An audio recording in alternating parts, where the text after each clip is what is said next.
It began with a box that wasn't supposed to be there. The attic groaned above Mara as she climbed the narrow ladder, each rung coated in the sticky residue of age. Dust drifted like ash through beams of gray light slanting from a cracked window. The air was heavy, choked with the scent of mold, old wood, and something worse, something metallic, coppery, like fresh blood smeared across a rusted knife. She paused, one hand covering her nose. The stench settled in her throat like bile. The attic hadn't changed since childhood, still full of trunks, moth-eaten quilts, broken picture frames with clouded glass. But now, in the farthest, darkest corner, where the insulation had sloughed, off the walls and wood rotted to pulp, sat a box she'd never seen before, small, wooden, edged in iron, covered in a century's worth of grime. Yet her name, Mara, was carved cleanly into the lid. She stepped forward. The floorboards beneath her shoes whined in protest. Cold sweat formed at the back of her neck as her fingertips grazed the box. The wood was strangely cold, even in the summer heat, almost wet, like it had been crying. As she lifted it, a whisper slipped through the room, not from behind her, but inside her. A low hiss of air brushing against her mind. She staggered back. Silence returned. Downstairs, the box rested on the kitchen table, locked, no key. She tried prying it open, but the clasps held fast. That night, as wind clawed at the windows and shadows danced in the hallway, Mara lay in bed staring at the ceiling. Then she heard it, a voice, barely audible, a child's whisper, Ma-ra. The sound leaked through the ceiling, from the attic. The same voice repeated her name, slowly, drawn out like a breath before drowning. She froze, listened. You. Let me die. The whisper curled around her like smoke. The next morning, Mara dismissed it. Old houses creak, she told herself, and maybe the dreams were just grief. Her grandmother had died 2 weeks ago. It was the smell, she thought, probably mold, maybe something rotting in the walls. She opened the box. Inside, a child's hair, ribbon, faded blue, a brittle diary wrapped in yellowed lace, a broken porcelain doll, its eyes gouged out. Beneath it all, a lock of hair fused to a crust of blackened blood. Mara gagged. The metallic scent was stronger now. She thought she tasted it, sharp and sour on her tongue like biting foil. She opened the diary. The handwriting belonged to a child. Her name was Amina, and the entries were uneven, pages filled with doodles of flowers, stars, and stick figures at first. But then, the entries darkened. Grandmother says I talk to things that aren't there. She locked me upstairs again. The voices say it's okay. The final page was scribbled so hard the paper tore. She says I'm bad. She says if I don't stop, the thing will take me. I think it already has. Amina was her great-aunt, never mentioned, never in photos, just erased. That night the air turned bitter cold. Mara curled beneath her blanket, but still shivered. The heater clicked, then failed. The silence grew deeper, heavier, and then came the footsteps, soft, like bare feet padding over the attic floor. Thump, drag, thump, drag. They moved directly over her bed. She couldn't scream, couldn't breathe. The ceiling groaned, and a small spot above her wept blood. A dark stain spreading, dripping slowly, rhythmically. Tap, tap, tap. She passed out from fear. In town, she asked the old librarian about the house. The woman hesitated, then whispered, "There are stories. Your grandmother, she was part of the gut core rituals, old ways, mountain rituals to trap restless spirits. But if they failed, if you lied to them, it made the spirit remember." Mara asked what gut core meant. The woman only said, "The devourer in the attic." On the third night, Mara sealed the attic door shut. She lit sage, placed salt lines on the floor. She recited prayers. Silence. For the first time in days, she slept until 3:17 a.m. She woke to warmth, a strange comfort, like someone had tucked her in, stroked her hair. She almost smiled. until she realized her bedroom door was locked from the outside and something was whispering again. Not above her, under her bed. She bolted out of the room. The hallway had warped. Walls bulged like breathing lungs. Paint cracked and flaked off in long strips that curled like fingers. The grandfather clock bled from its seams. Every surface she touched burned cold. In the bathroom mirror, she saw movement behind her, but turned to nothing. Her reflection smiled when she did not. Desperate, Mara returned to the attic. This time, she brought the box. She placed it where she found it, hoping that might end it. The air turned thick and hot, the copper scent now unbearable. The diary, suddenly open again, revealed a new page. You didn't listen. You didn't stay. You let her win. Now you'll stay in the box too. The attic door slammed shut. The lock snapped from the outside, the window sealed with frost. Something scraped across the ceiling like nails on wood. From the shadows emerged a child, or what had once been a child. Amina's eyes were hollow sockets. Her skin was cracked like porcelain.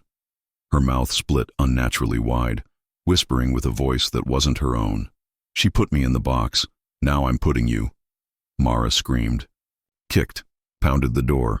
A seam opened in the wall, oozing blood and hair. The boards beneath her feet bent and cracked. The attic wanted to eat her, then silence. The door creaked open. She collapsed down the ladder, gasping, sobbing, limbs shaking uncontrollably. She made it outside, into the rain. For the first time, she felt the air. Real air. No whispers. No blood. Nothing. She laughed, hysterically. That's when her phone buzzed. One unread message. From her own number. It said, "Bring me someone else, or I come for you." She looked up. The attic window had never had curtains before, but now they were drawn, and behind them someone watched. The attic wasn't supposed to be this cold. Not in June. Not in Lahore. Mara's breath clouded before her as she climbed the last rung of the rusted ladder, her fingers numb despite the sweat beading on her spine. The trapdoor above creaked open with a groan like a dying animal. Air leaked through it like a gasp from another world, damp, fetid, tinged with rot and rusted iron. The moment she broke through the ceiling's threshold, the smell hit her throat like a punch. Old decay, rat droppings, and something bitter, metallic, like the aftertaste of blood when you bite your tongue too hard. She shivered. The attic had always been off limits as a child. Bad air up there, Nani would say, and worse things than air. Mara had assumed it was superstition, folklore, a story to keep curious children grounded. But the moment her foot touched the creaking floorboards, she understood. This place wasn't empty. It was watching. The air was dense, heavy. Every breath tasted like wet ash and spoiled meat. She shined her flashlight around. Boxes, trunks, sacks of rotted rice, all covered in a blanket of dust thick enough to smother. The light quivered in her hand as it landed on something tucked between beams in the far corner. A box, small, wooden, bound in strips of what looked like leather but shimmered too much, like skin. A thin cloth was draped over it, as if someone had tried to hide it hastily. Mara stepped closer. The boards moaned beneath her, deep and long, like the groan of someone asleep too long. She reached for the box. The instant her fingers touched it, a jolt of cold ran up her arm, sharp as glass. She recoiled, then steadied herself, pulled the cloth away. The name Amina was carved into the lid, her grandmother's sister, the one no one ever spoke of, the one who had supposedly disappeared.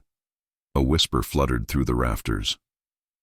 Not wind, not imagination. It was a voice. Don't open it. She spun. No one. Just the slow creak of settling beams, the crunch of something soft beneath her feet. When she looked down, it was a child's shoe, half-rotted, still warm. Mara opened the box. Inside, brittle paper, a child's diary, a doll with no eyes, its porcelain face shattered, and hair, human hair, woven into a braid and tied with a red ribbon darkened by age and blood. The diary's pages were cracked and stained, but the writing was legible enough to make her stomach turn. Today she told me to hide, but I don't want to anymore. I hear the knocks under the floor when she says it's safe. I think she feeds it. Another entry. I'm not Amina anymore. She gave me a new name. She says if I say it out loud, the box will open and I'll never be scared again. Then, the final line, scrawled with such force it tore the page. I'm still inside. She said I'll stay young forever if I stay quiet. Mara dropped the diary. The room trembled. Or maybe she did. Her head throbbed suddenly, a deep pressure building behind her eyes like her brain was swelling. The doll's cracked mouth moved. She blinked. Nothing. But now, every object in the attic seemed tilted. Just slightly. Off kilter. Like she was being viewed through the wrong end of a lens. She ran back downstairs. The next few hours passed in fits. She tried to make tea but gagged at the scent of boiling water. It reeked of bile. She tried to call someone, but the phone was dead. When she looked outside, the world felt too still. Birds perched in trees unmoving, like paper cutouts. The sun was stuck behind clouds that never shifted, and the walls began to bleed. Thin red streams leaking from nail holes and corners. Slow at first, then faster. She scrubbed, panicked, but the blood seeped from the rags. She screamed, but the sound was swallowed by the house. At midnight, the power flickered out. The house breathed with her, walls expanding and contracting, like lungs. Shadows crawled on their own. Every mirror in the house had fogged from the inside. She found the diary again on her bed, open to a new page. You opened it. You heard me. You are next. She fled to the shrine room, the only place that still smelled of incense. She lit a dia, whispered old prayers from her childhood, half remembered. False hope. The flame danced bright and steady, then turned blue, then snuffed. Silence. Then, the sound of fingernails tapping on the inside of the attic door. 1, 2, 3, 4, she screamed. By morning the blood was gone, the walls dry. The air smelled normal, the box was gone too. Mara wept. Maybe it was over. Maybe it had been a hallucination, a break from grief. But when she tried to leave the house, the front door led back into the kitchen. Every exit looped. Every window showed a different time of day. She wasn't in her home anymore. She searched the attic one last time, found a bundle of old cloth tied with bone needles. Inside, charms, black thread, turmeric, salt, a failed binding. Ritual. A torn paper bore a verse scribbled in Urdu. Naam jo sune, wo khud gayab ho jayen. Those who hear its name vanish themselves. She began repeating the name from the diary. She never finished, because the box appeared again. In front of her, and it was open. Inside, a mirror. Her reflection blinked. She didn't. Cliffhanger. Ending. Sound came from the box, wet, squelching, like flesh being turned inside out. And then a voice, not hers, not Amina's, but her reflection's. Come inside, Mara. It's warmer in here. It began with a whisper, not outside her door or from the walls, but inside Meher's head. A wordless breath, brushing the back of her mind like someone exhaling just beneath the skin. She sat up in bed. Listened. Nothing but the groan of old wood shifting under its own weight. The ceiling fan spun lazily above, ticking at irregular intervals. Tick, tick, tick, tick. The power flickered. Her skin prickled. Then came the smell, a sudden burst of decay and copper, like something rotten submerged in water for days, then dredged up and placed beside her pillow. She gagged. The taste of bile and rust filled her mouth as she stumbled out of bed. The air was cold, not just cool, but bone-deep cold, like she'd stepped into a freezer. Her bare feet touched the marble floor. It felt wet, although it wasn't. She crept to the hallway. Shadows spilled across the tiles in wrong angles. From the far end of the corridor, she heard it again, whispers, dozens of them, layered, childlike, ancient. They came from the locked prayer room, the one her mother hadn't opened since Dottie passed. The wooden door was dusted in ash, a string of broken marigolds still looped across the frame. Meher pressed her ear to the wood and heard her own voice whispering back. Earlier that week, she'd found something strange tucked into an old crate in the attic. A bundle wrapped in cloth embroidered with Sanskrit and Arabic both, script stitched so tightly it pulsed when she touched it. Inside, a clay idol, humanoid, eyes gouged out, its mouth stitched shut with red thread soaked in something crusty. There was a name carved on the back, Chup Bhut, the silent ghost. She brought it down without thinking, placed it on her desk. That night the dreams started. A woman with no eyes, a child with no mouth, a shadow that sat at the foot of her bed, whispering things she couldn't remember when she woke, only the sensation of drowning in words not meant for humans. Now, as she stood trembling in the hallway, the light bulbs above her buzzed, flickered, then burst in rapid sequence. Pop, pop, pop. The glass rained around her, biting into her arms and shoulders. She ran back to her room, slammed the door, locked it, sat on the floor, shaking. And then nothing. No sound, no smell. Her room felt normal, even warm. The idol was gone. Meher laughed, short and nervous. Maybe it was a panic attack. Maybe this was all in her head. She stepped to the mirror, wiping tears from her cheeks. Her reflection blinked. She did not. The next day, she searched online, found a single mention of the Chup Bhut in a forgotten Punjabi folklore thread. It listens to your silence. It lives in guilt. If you speak its name, it waits. If you bury it, it feeds. It can be bound by mouth, blood, and ash, but never truly banished. It was used as a curse, a punishment spirit, bound into dolls or clay by village shamans to silence blasphemers or betrayers.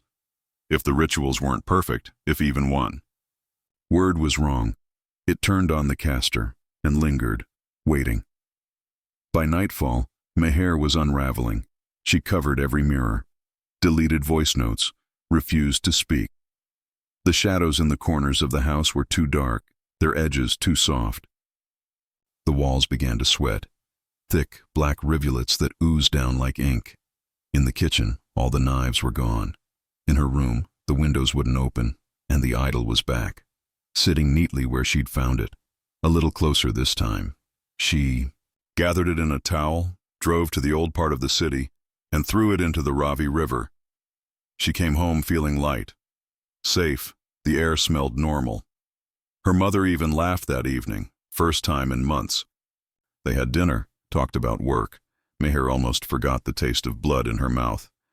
But at 2:41 a.m., her phone buzzed. A voice note, no number, just a timestamp. 0. She pressed play, silence.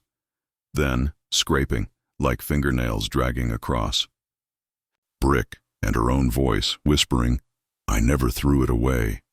The house changed after that, paint peeled in strips.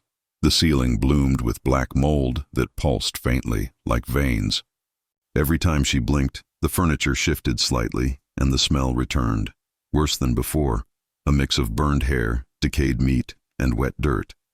She stopped sleeping, stopped speaking. Every whisper in her head grew clearer. A chorus now, accusing. Her, blaming her for what happened to Ani, for burying the truth, for letting her die alone in that room years ago. The Chup Bhut didn't just want her silence, it wanted her secrets. She tried to confess, to pray. But every time she opened her mouth, something crawled up her throat, a pressure that tasted like old pennies and spoiled milk. The words turned to choking. She tried again. Same result. And the idol? It now sat on her bed every morning, facing the door. Its mouth was no longer stitched shut. One final act, she went to the shrine near the graveyard. Spoke to the Pir Sahib who knew old ways. He listened, nodded slowly, then said, You were not the first to call it. The ritual you disrupted It was never for protection. It was punishment. This thing, it's older than language. It feeds on the space between truth and silence. You must speak, even if it kills you. She returned home, ready to try, stood before the mirror, opened her mouth. Blood poured out. Her reflection whispered, "You're already inside." The room cracked, literally. Walls split, bleeding dark water. The door vanished. Light died. Only the idol remained, but it was no longer clay. It had grown. Her face, her eyes, her smile. Cliffhanger. Outside the house, everything was still.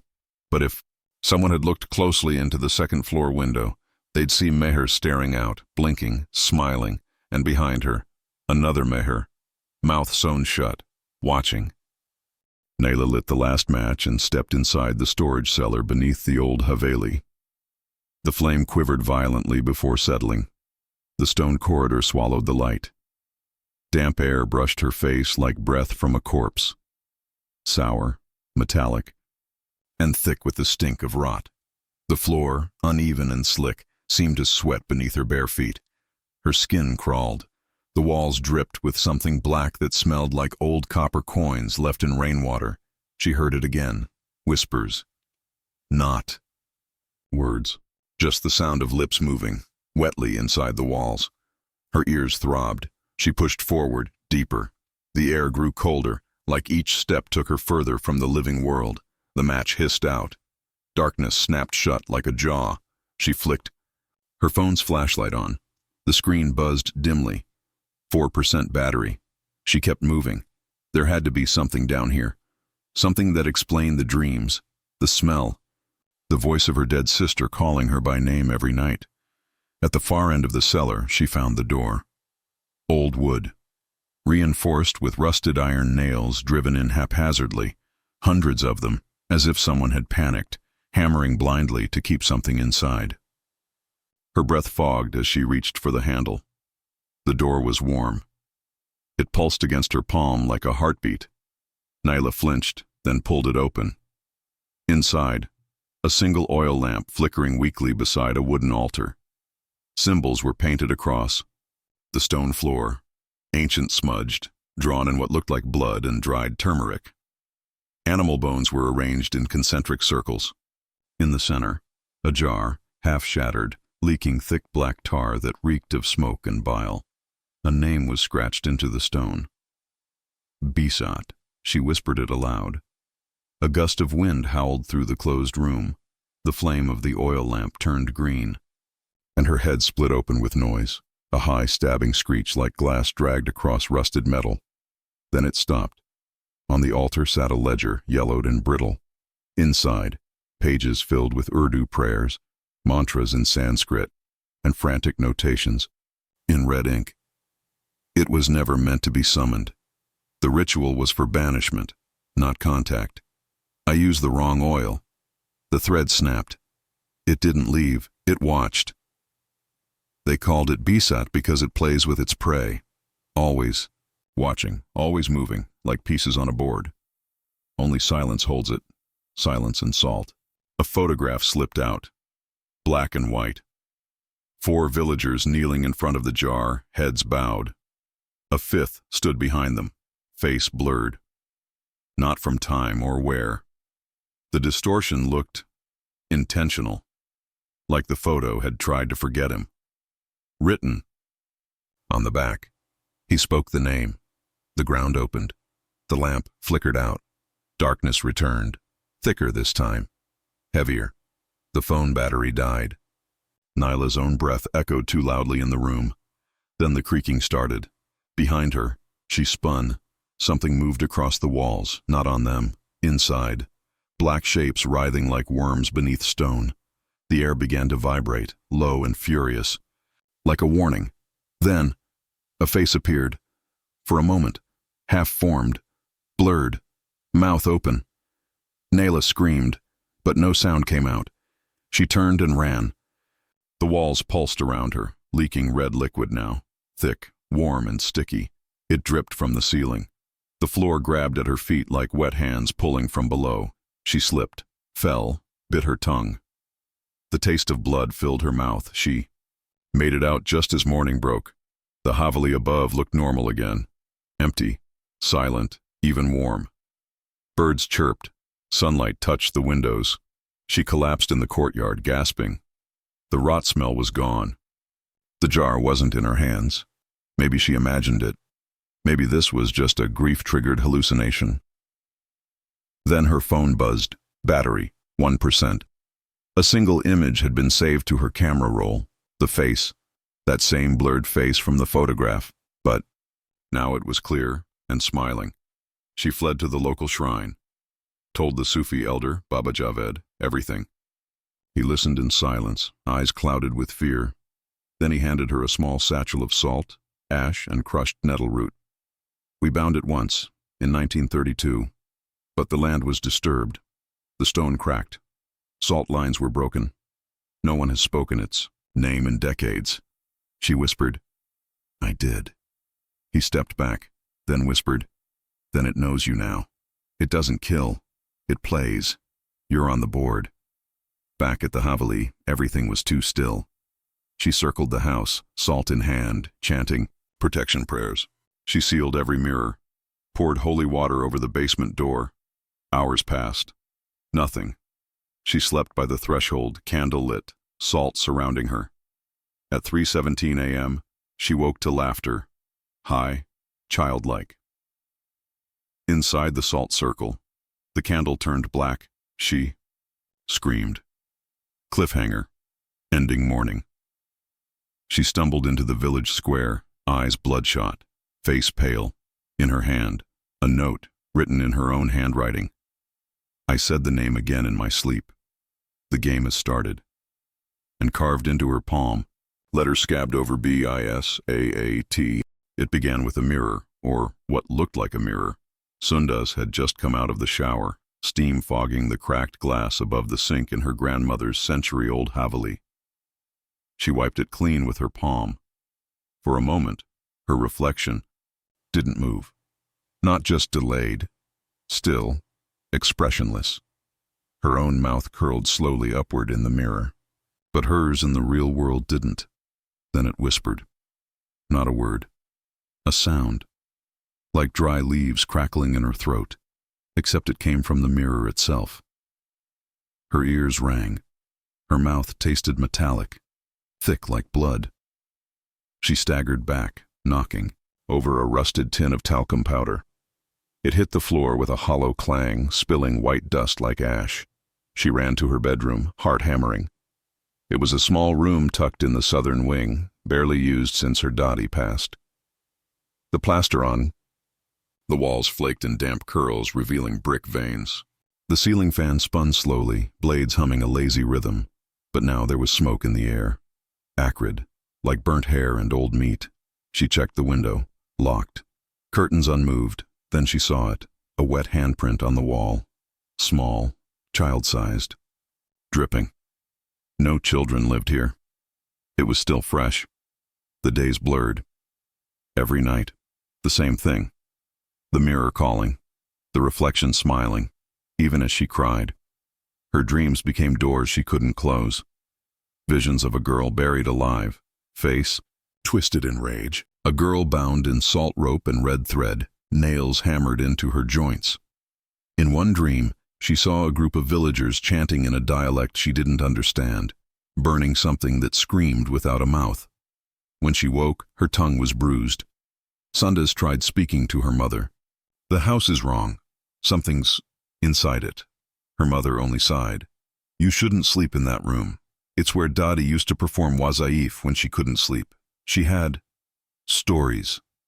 What kind of stories? Her mother hesitated. Ones people stopped telling. Ghosts that only answer mirrors. Spirits that mimic, then replace. Her chest tightened. I think it's mimicking me, she whispered. Waiting for something. She avoided the mirror, taped cloth over it, but reflections appeared elsewhere, in teacups, in puddles, in her own eyes. One night she found herself standing in front of the bathroom, eyes wide, hand halfway to the cloth on the mirror, without remembering walking there. Her fingers trembled. She stepped back, stepping on something wet and cold, a dead crow, torn open at the chest, feathers glued to the floor with black slime. She screamed. The lights flickered, then popped, plunging her into darkness. From the mirror, giggling, the Haveli began to turn on her. Floorboards cracked under no weight. The smell of mildew turned to rot, then sweet decay, like sugared flesh. The walls sweated dark sap, trailing slowly from ceiling to floor, pooling around her bed. At night, the sap would dry into handprints, all pointed toward her. She scoured the attic for answers. There, hidden in a box labeled Dua Books in Dottie's handwriting, she found it, a small diary, leather-bound, brittle. Inside, she was never meant to be born. They tried to drown her the moment she screamed, but she lived, so they gave her to the mirror. It didn't take her. It shared her. Now she waits in glass. Anyone who sees her eyes becomes her doorway. The final page was just one sentence. Cover all reflections. Never speak to your own face. Sundas tried. She shut off every reflective surface, turned off the TV, threw away her phone. She even smeared turmeric and salt water on every mirror edge. A folk remedy her grandmother once muttered when evil eyes were mentioned. And for a day, it worked. No dreams, no giggles, no blood in her mouth. She even laughed, shakily, when she looked into a pot of tea and only saw darkness. But that night, she blinked, and her reflection didn't. She awoke to hands on her throat. Cold, too small, too strong. Her eyes flew open, but the room was empty. She gasped for air. Her reflection on the closet door watched, calm and still. In the moonlight, she saw her own face smiling, her lips not moving. She ran to the shrine at the edge of the village. The old man who cleaned it, Baba Farouk, listened in silence. He nodded. There was a story, he said. Before partition, a girl was born with black eyes. No whites, no soul, they said. The midwife dropped her, thought she was a churail. Her family trapped her in a room of mirrors to confuse her soul. But the child vanished. Only her face remained in the glass. He pressed a small amulet into Sunda's palm. Hang this. If your reflection wears it too, then it's no longer just copying. It's waiting to cross. She returned home, hung the charm around her neck. Walked to the mirror. Her reflection stared back, then raised its hand and held the charm up too, only it was upside down. Cliffhanger ending. The room went silent. The floorboards moaned beneath her. From the walls, the whispering began again, closer this time, almost joyful. Then, without blinking, her reflection mouthed words. Sundas could almost read her own lips. Let me out, or I'll take you in. Behind her, the mirror cracked, from the inside. Rania hadn't meant to enter the locked room. She'd followed the smell, a sharp, sour mix of rust, rot, and something older. Something feral. The scent had been creeping through the old Haveli for days, seeping under door frames, clinging to her clothes, curling into her dreams. Now the door, once sealed tight with rusted chains, stood open. A single lantern flickered inside. The floor creaked as she stepped in. The wood beneath her bare feet felt soft, almost spongy, as if waterlogged. She wrinkled her nose. The air was thick with mildew, damp incense, and something coppery. Her tongue tingled. The taste of bile rose in her throat. Something moved in the walls. She froze, a low skittering, too fast to be rats. It circled the room, always just behind her, like something pacing within the plaster. A whisper brushed her ear. Her own name. Rania. She spun. No one there, just dust, broken jars, and old shelves stacked with rotting cloth bundles and bones. Some animal, some not. A child's shoe. A braid of hair. Burnt amulets twisted in old copper wire. She bent and picked up a thin, water-stained journal, the pages warped and spotted with mold. The script was in Urdu, but the hand shook violently toward the end. The girl was born dead. Still she breathed. They stitched her mouth shut with thread soaked in goat blood. she screamed through her teeth. It won't die. It just moves. Room to room, face to face. She turned the page. We sealed her in with salt, fire, and verses from Surah al-Jinn. Still, she laughed. Still, she... A splash interrupted her. She looked down. The floorboards beneath her were weeping. Dark liquid oozed between the planks. Thick, black, reeking of burnt sugar and decay. It clung to her toes like oil. She stumbled back, hand bracing against the wall. It was warm. Too warm. And it moved. The wood throbbed. The room wasn't still. It was breathing. Rania turned toward the door, but it had vanished. Or more precisely, the wall had shifted. The room had changed shape behind her. Panic gripped her chest. Her vision blurred. In the flickering lantern light, the shadows began to lengthen unnaturally. They bent toward her, reaching, but when she turned to face them, they froze, like they were playing. The journal fell from her shaking hands. A sudden silence. Then a distant chanting. Soft, like a prayer, but reversed. Her skin crawled. Then, a lull. The room stilled. The darkness softened. The door reappeared behind her, slightly ajar. She almost wept in relief. Thank God, she whispered. She ran. Halfway to the door, the floor groaned, then split. She crashed into the boards, hands scraping against splinters and something cold. Wet hair, coiled beneath the floor like seaweed. A whisper rose beneath her, rising to a scream, and a pair of black eyes blinked open in the darkness below. She tore away, breathing hard, crawling toward the door on shaking limbs. Outside, the hallway looked unchanged, dusty, still, safe. She slammed the door shut, bolted it, and ran to the main room. But something was wrong. The portraits on the walls, sepia photographs of ancestors long dead, now showed only empty rooms. She moved to one frame. A woman who once stared down with a kind smile was now missing entirely, replaced by the image of the room she had just left, down to the broken jar on the floor. In the center of the portrait, in the exact place she'd stood only moments ago, stood herself, staring out, expressionless. She fled to the village mosque that evening, told the muazzin everything. He listened, silent, as the call to Maghrib echoed over the rooftops. Then he nodded slowly and said, "You should not have entered. The Havli was sealed for a reason. They buried her soul there with a ritual of silence and iron."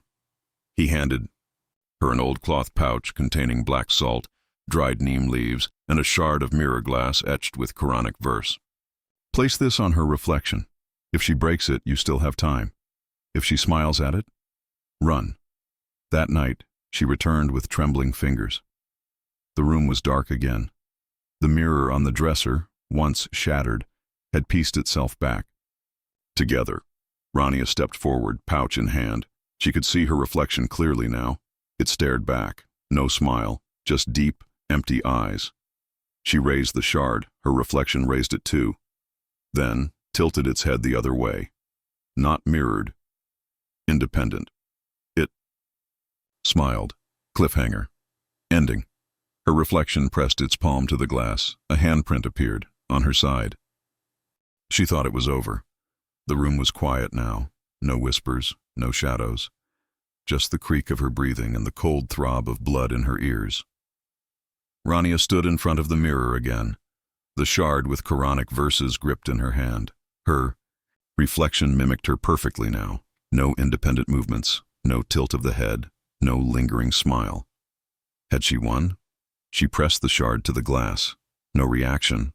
A sob escaped her lips. Relief washed over her like rain. For the first time in days, the walls didn't seem to lean in. The air didn't taste of copper and bile. But as she turned to leave, the air shifted. A crack. Soft, wet, behind her. The mirror didn't break. It breathed. She spun. The reflection wasn't her anymore. Not entirely. Its eyes were black. Entirely. No sclera. Just void. Its skin pale, tight as paper. Cracks spread from its mouth to its ears like an old mask stretched too far.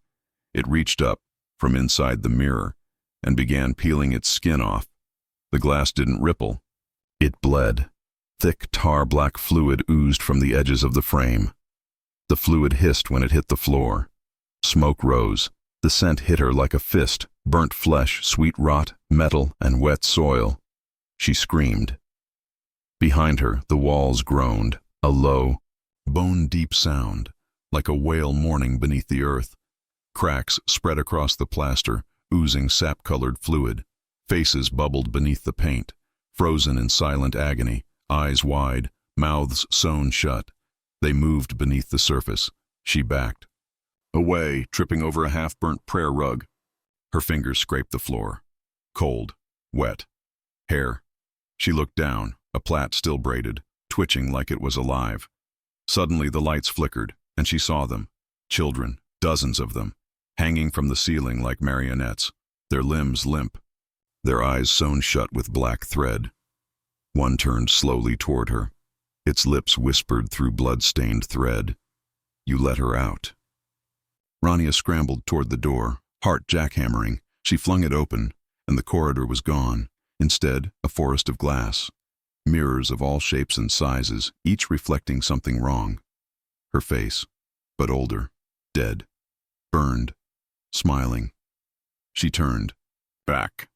Now the room behind her was gone too. She was inside the mirror maze. She ran, feet slapping cold, wet tiles, her breath fogging the air. Every step echoed tenfold. Then she hit something, a wall of reflection.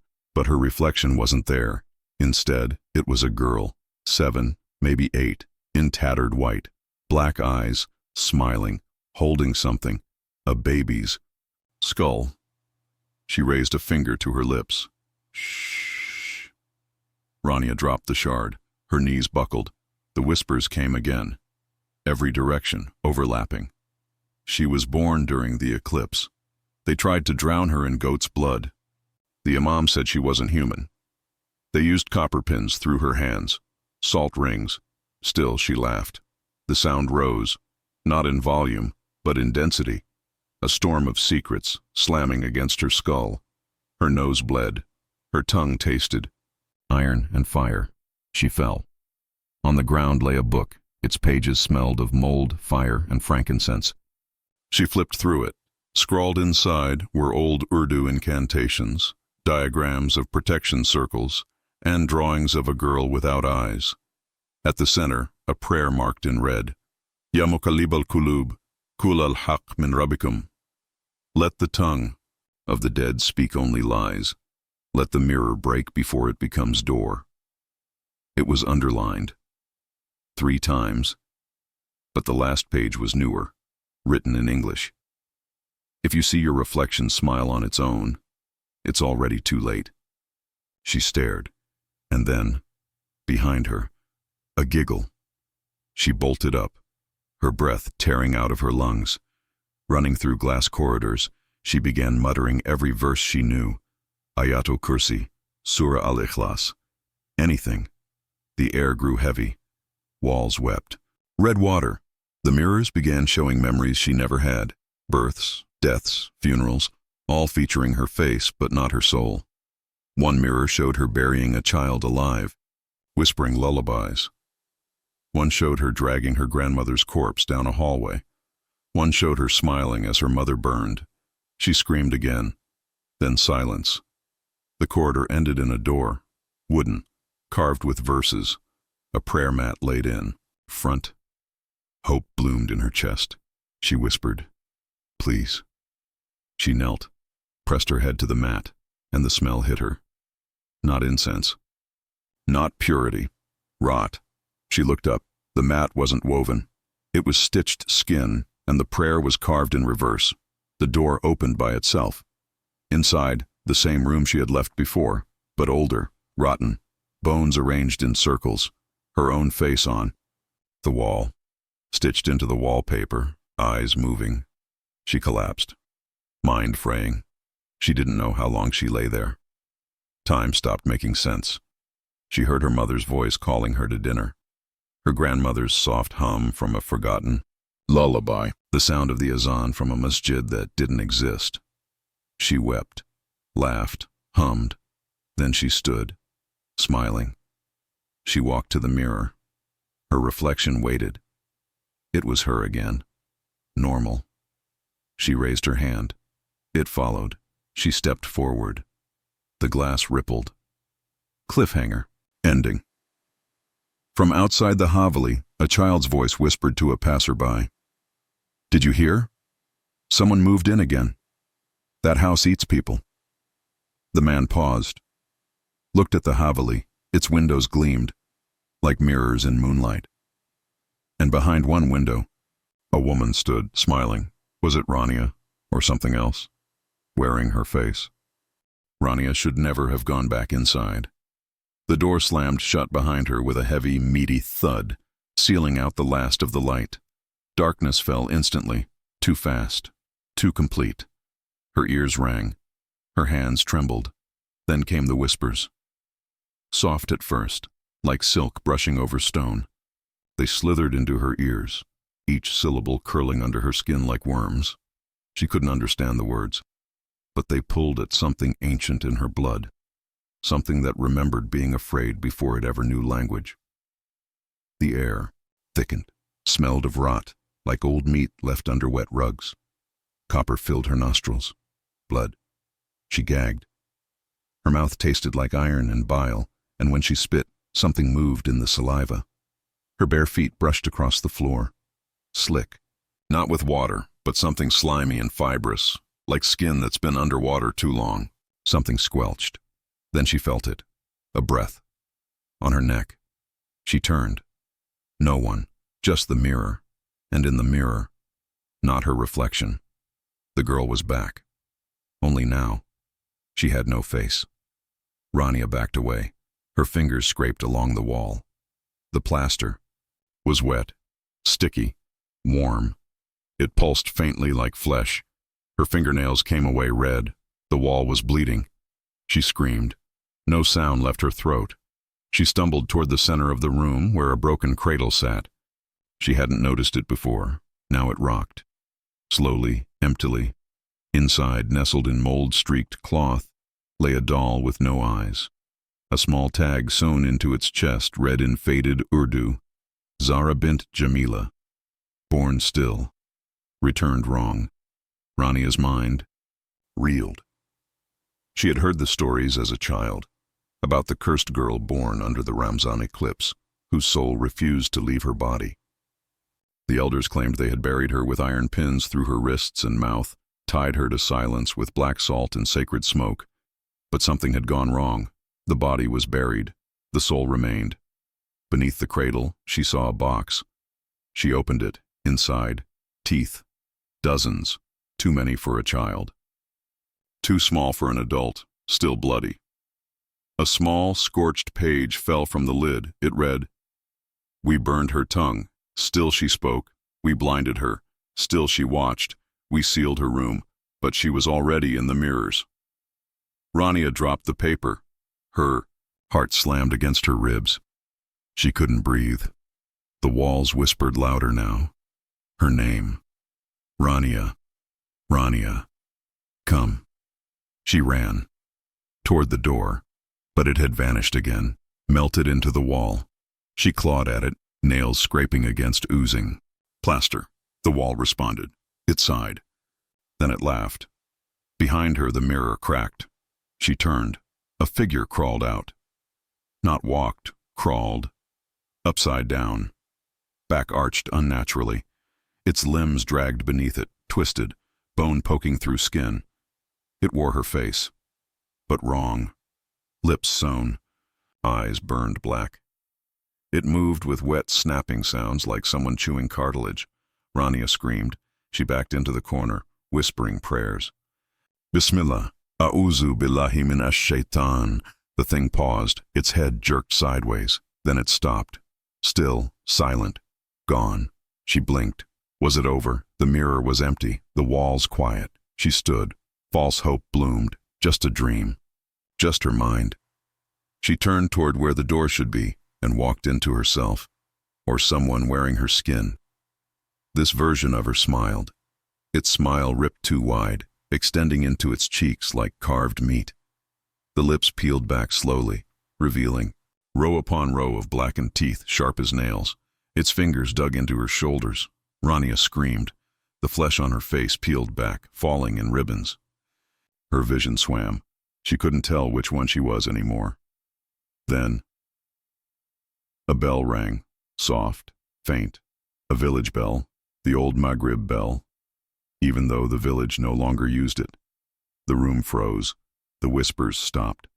The thing recoiled. Hope surged. She remembered the tales, how the Maghrib bell confused the jinn, disrupted their movements. It might give her time. She ran through a hallway that shouldn't exist, narrow, suffocating. The walls pressed close. She felt breathing behind her, under her, above. The light dimmed. She didn't look back. She burst into a room with a glowing ring of salt in the center. Lanterns flickered around it. Her grandmother's voice whispered from nowhere. "Enter the ring, child. It will hold her, for now." She stepped in. The moment she did, silence fell. The air was still. Safe. The mirror creature screamed behind her, but couldn't cross the salt. Rania fell to her knees, sobbing. The blood on her hands faded. The room looked almost normal, almost. She took a breath. Peace. She was safe. Then, she looked at the salt circle again. A crack. Tiny, but spreading. The salt was turning black. Her grandmother's voice returned. But it was wrong this time. It's not the salt that binds her, dear. It's you. Rania's fingers curled. They didn't stop. Her bones cracked backward. She wasn't controlling her body anymore. Her reflection walked into the room, outside the circle. It smiled. Cliffhanger. Ending. From outside the Haveli, a group of children dared each other to touch the old walls. One girl pointed to a second-floor window. "Who's that lady up there? She keeps waving." But there was no one inside the house, and the window didn't reflect the street. It reflected only the room. Behind it, and inside, Rania was still screaming. Rania stumbled through the corridor, each breath like glass dragging down her throat. The light behind her, the cursed mirror, was gone now. But the dark was no mercy. The walls pulsed. She touched one for balance. Cold, soft, moist, like the inside of a living throat. It twitched beneath her hand. She jerked back. The surface split open, revealing a dozen twitching eyes, each one milky and unblinking. They watched her. She screamed, but her voice was dry now. All that came out was a croak, thick with the taste of blood and bile. She wanted to throw up, but her stomach had nothing left. Somewhere behind her, something dragged its limbs, slow and deliberate. Each step came with a wet crunch, as if bone met meat in the wrong places. A doorway appeared ahead, arched and etched with symbols she didn't understand.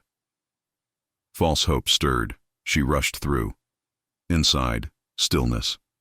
No whispers. No blood on the walls, a room, candle-lit, even warm. In the center, an old chest, lacquered and ancient. Burn marks ringed its base. Urdu script carved into the wood read, "Do not open until the last moon bleeds." She opened it anyway. Inside were bones, tiny, burnt, arranged like a prayer.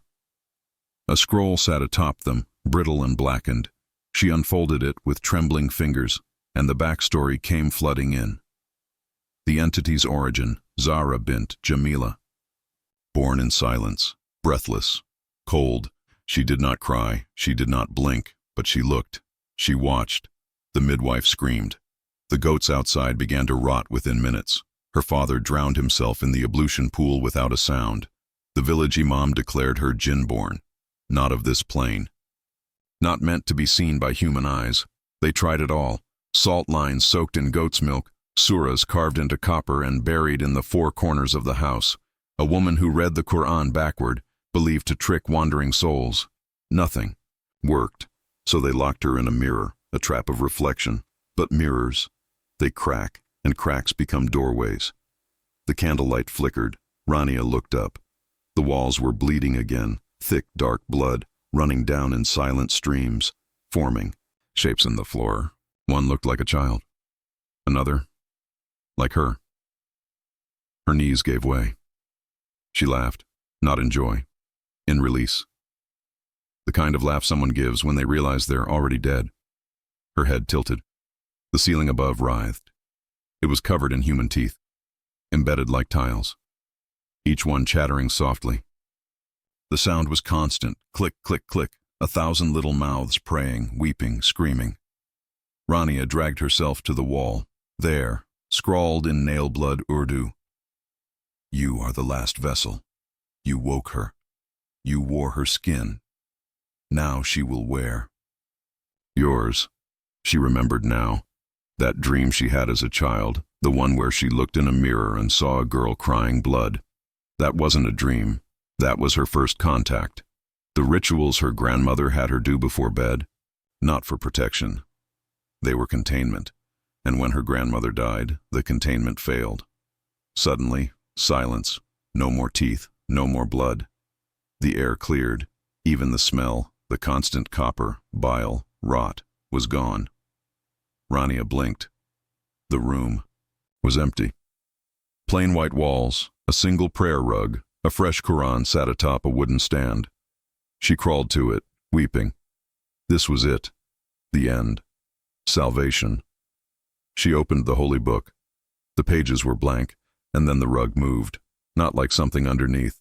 The rug itself moved. It slithered around her legs. Tightened. She screamed. The floor fell away. She dropped. Fell through a tunnel of mirrors, each reflection a distortion of her past. In one, she murdered her brother in his crib. In another, she burned her own face off. In another, she wasn't human at all. Her skin was stretched over something insectile, hollow. Smiling, she hit the ground. Stone. Wet. Breathing. She was back at the beginning. The first room. But something was different. There was another her, standing by the mirror. Smiling. Wearing her grandmother's face. And holding a baby. The baby opened. Its mouth. Its cry sounded like 1,000 razors dragging across metal. Rania staggered back. Her hand brushed something. A box. She opened it. Inside, a blade. Copper, tied with red string. An old inscription. Kill the reflection, or become it. She turned to the mirror, but the mirror was gone. Only her, standing opposite. Rania raised the blade. The other her smiled wider. "Go ahead," she whispered. "If you're wrong, you kill yourself. If you're right, you set me free." Rania trembled. She screamed and stabbed. The glass exploded. The room went dark and quiet for the first time. Cliffhanger ending. Days later, a new family arrived at the Haveli. A child ran ahead into the halls, found a single cracked mirror. Inside, Rania stood smiling, whispering, "Welcome, play," and behind her, something moved in the dark. Not one thing, many. The floorboards creaked louder than they should have. Every step Rafi took felt like a sin against the silence. The abandoned Haveli was colder now, even though it was mid-July. No breeze came through the shattered windows. The heat remained outside. In here, something stole warmth, stole air. He wiped sweat from his brow, but his hand came away sticky. Not with sweat, with blood. Rafi stumbled back. His breathing quickened. He looked up. There were no wounds on his body, but the wall beside him was bleeding. Thick, tar-dark rivulets oozed down the plaster, forming words in Urdu he didn't recognize at first. Then the script twisted, shaped itself. "Return what you took." The smell hit him then. Copper, rot, wet clay. It curled in his nose like a living thing. He gagged. He tasted iron and bile in his mouth, like he'd been sucking on an old coin. The whispers began again, low, layered, male voices, female voices, children. "Rafi, Rafi, give it back." He clamped his hands over his ears. But the whispers weren't coming from outside. They were inside his head. He ran, down the corridor, slipping on the wet, mossy stone, passing doorways that should have led nowhere. One room was full of mirrors. Another had walls made of stitched-together skin. He didn't stop. He found the room. The sealed one, the one his grandmother warned him about, the one his father padlocked 30 years ago. He should have listened. Backstory unveiled. Inside, dust danced in the stale air. A torn prayer mat sat curled in the center. Around it, blackened. Candles, broken chains, and melted copper talismans. A journal rested on a cracked wooden stool. Rafi picked it up, his grandmother's handwriting. Her final entry: "We tried the salt, we tried the ash." The Malvi from Sialkot brought saffron threads and Ayat al-Kursi carved into olive wood. Still she spoke through the mirrors. Still she fed. "My son, if you ever find this, do not listen to her. Do not believe her eyes. Do not open the wall." He looked up. At the back of the room, the plaster wall bulged outward, like something behind it was breathing. Rafi approached slowly. The air grew colder. The candles relit themselves with a hiss. He touched the wall. It wasn't plaster, it was flesh. Thin, membrane-like. It pulsed. He pulled his hand back, but it stuck. He tugged harder. The wall groaned, and a slit opened in it. Something looked out, an eye. Human, almost, but milk-white and unblinking. Red veins throbbed across it like roots in polluted water. "You came back," it whispered. The voice was his mother's, but his mother had died in this room when he was 10. Rafi collapsed backward. He sobbed, gasping for air. The journal fell open beside him. Another page flipped in the windless room. She was never a girl. She wore a girl's shape. She was hunger. Her name was buried. Her bones are in the wall. To feed her is to free her. To resist her is to rot. We sealed her in meat and mirror, and we prayed, but our prayers were old, weak. Psychological descent begins, Rafi screamed. Not because of what he saw, because of what he believed. He believed he could still save his mother. He believed he could still run. He believed, against all reason, that this was not real. "Rafi," the voice cooed, softer now. "You were always her favorite. Come back to me." He stood up. He took a step toward the wall. A hand pushed through it. Thin, bone pale, fingernails black. It reached for him. He touched it, and the world went still. False hope. The hand vanished. The wall healed. The whispers stopped. Light returned to the candles. Warmth touched his skin again. Rafi smiled through tears. Maybe he'd passed some test. Maybe. This was over. Then he noticed the floor. It was moving. Tiny bumps rising under the stone. Dozens. Then hundreds. Rafi knelt. They weren't bumps. They were teeth. His grandmother's voice screamed in his ears. "She eats through belief, and you fed her." The ceiling cracked. From above, blood poured like rain. Rafi turned and ran, but the door was gone. Now there was only a mirror. In it, he saw himself, smiling, holding a baby wrapped in rotting cloth. The baby opened its mouth. Inside were no vocal cords, just a tunnel. A dark, twisting tunnel lined with mirrors and broken fingernails. Cultural. Rituals that failed. The mirror shimmered. Symbols began to etch themselves in reverse onto the glass. Verses from the Quran, Sanskrit markings, even Catholic crosses. All mixed, all melting into each other, bleeding from the frame. Rafi tried to recite a prayer, but his mouth wouldn't open. His jaw was locked. He choked on the words. The mirror pulsed. It breathed, and the baby in the reflection blinked. It had his eyes. Cliffhanger. Ending. Outside in the village, a young girl drew chalk symbols on her doorstep. Her grandmother grabbed her wrist. "Don't draw that," she hissed. "That's her mark." The girl looked confused. "But the new woman from the Haveli showed me." Her grandmother turned toward the old house. Far above, in a window that hadn't existed yesterday, Rafi stood, smiling.